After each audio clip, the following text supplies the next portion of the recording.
మరో ఉత్తరం చూద్దాం గురువుగారు. మౌనిక గారు రాస్తున్నారు వైజాగ్ నుంచి.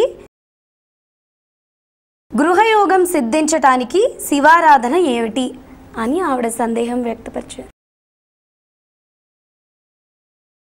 ఏది ఇస్తే అది వస్తుంది.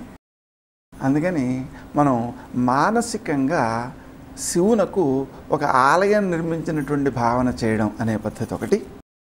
అలాగే అమ్మవారికి లలితా సహస్రనామ స్తోత్రంలో చింతామణి గృహాంతస్థ అనే నామం ఒకటి ఉంది. అంటే చింతామణితో నిర్మించినటువంటి గృహంలో ఉన్నటువంటి తల్లి అని అర్థం.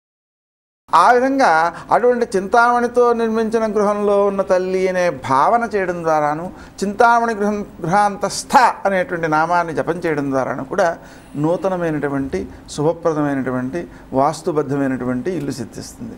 ఈ మంత్రంలో మరో శక్తి కూడా ఉంది. ఏంటంటే ఏదైనా వాస్తు దోషాలు ఇంట్లో ఉన్నట్లయితే ఈ మంత్రం చేసుకుంటుంటే వాస్తు దోషాలు కూడా పోతాయి. అలాగే గురుగారు, మరి మీ విలువైన సమయాన్ని మా కోసం కేటాయించి ప్రేక్షకుల సందేహాలన్నింటినీ నివృత్తి చేసినందుకు ధన్యవాదాలు. వీక్షించారు కదండి శివరాత్రి మహోత్సవాల ప్రత్యేక ధర్మ సందేహాలు కార్యక్రమాన్ని. మళ్ళీ మరో కార్యక్రమంతో మీ ముందుంటాము. అంతవరకు సెలవు.